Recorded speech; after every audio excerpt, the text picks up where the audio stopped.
So guys, tonight football tournament namin. GOLAZO, Euro Game Cup. And yeah, hopefully we get some win.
Banat!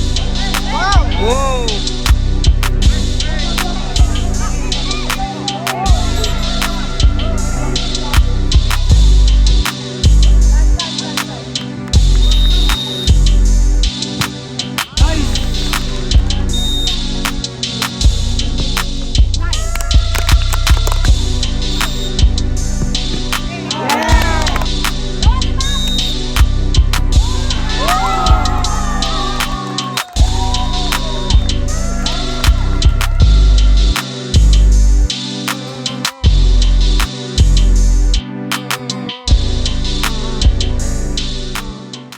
Even when you feel low, you can still go. Even when you feel slow, you can still go. Even when there's no hope, you can still go. I never answer to no, man, I still go. Go, go, go, go, go, go, go, go, go, go, go, go, yo, go. So hi guys, and welcome back to another Gab's cryptocurrency video where we trade by data and not by hype. And if you haven't subscribed my channel, click the subscribe button down below and hit the notification bell so you won't miss out daily technical analysis like this. And yeah, kakatapos lang ng tournament namin the other day. So nag-time off muna ako kahapon just to have some good rest. And ngayon, now that we are all feeling refreshed, we are now going to dive in with our latest video. And diba, previously we came off from a bear flag and it has actually met one of our targets, or actually a lot of our targets exactly as predicted. And on the daily time frame, na-meetin natin yung ating mga targets. Papasadahan natin sila ulit dito and then bibigyan natin kayo ng mga quick update natin regarding the Bitcoin price action on what can we expect with the next movement. But anyway, so let's now dive into this video. So siguro let's try to look at the very short term first kasi look at this. In the early time frame, as you can see, Bitcoin is actually starting to form this new pattern. So this new pattern na nag-form ngayon is actually this broadening falling wedge. And traditionally, a broadening falling wedge is a bullish pattern to the upside with the target around the top of the wedge as our target. So right now, this is what we are going to monitor. Looking at this in the early time frame, wala pa tayong bullish divergence to indicate a trend reversal signal. So what I am going to wait out next is for this to form a bullish divergence. That is wherein we are going to see that one last push to the downside. At the same time, RSI must be increasing. Kasi in that case, that is a move for a trend reversal indicator. And diba sa previous video, sabi natin na what we are going to wait out next is for this to form a bullish divergence not only in the early time frame but as well as in the 4-hour time frame. And if you're going to look at our 4-hour time frame chart, so di ba nga na-meet natin yung ating target sa ating bear flag exactly as predicted. On top of that, this is what we're going to wait out next kasi right now we are starting to form somewhat of a bullish divergence wherein the price is declining while RSI is increasing. But take note, we are not yet going to confirm this move o even though na meron na tayong potential bullish divergence, mas gusto ko na may confirmation pa. So siguro, ang gusto ko dito mangyari is magkaroon pa or mag-extend man lang yung bullish divergence para ang mangyari is magkakaroon tayo ng bullish retracement to the upside and then one last push to the downside. At the same time, dapat yung ating RSI should now start increasing. Kasi in that case, if the RSI is increasing while price is declining, that is now a potential move to the upside and we are going to form a massive bullish divergence not only in the early but as well as in the 4-hour time frame.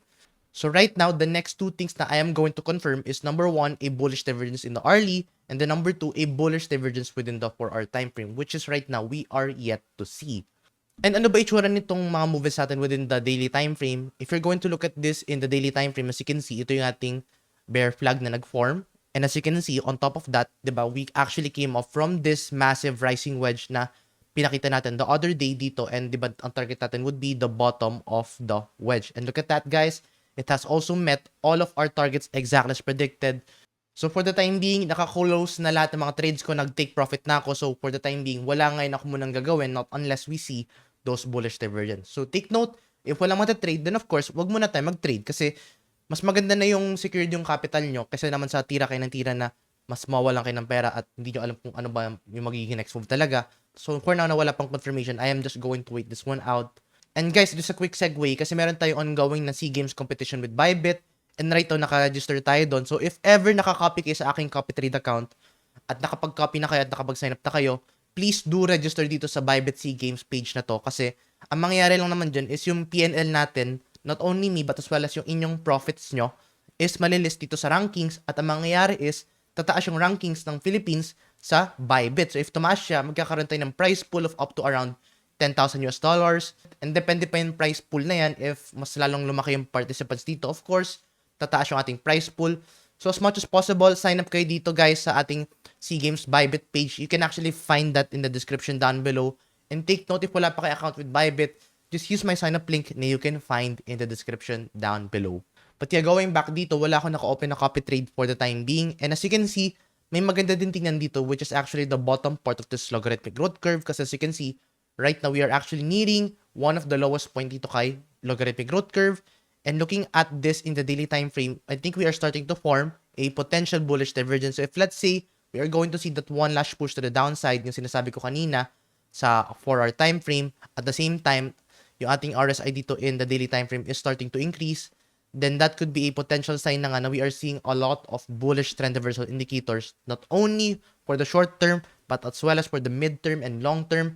So right now, we are going to wait out a lot of these indicators. Now we are going to see if this is going to play out, because if they are going to play out, then guys, we are going to reassess the market and then we are going to take advantage of those next trade. But anyway, ayun muna update natin for the time being. If you find this video useful and informative, please give this video a like. And I'll see you guys in the next video. Bye-bye for now.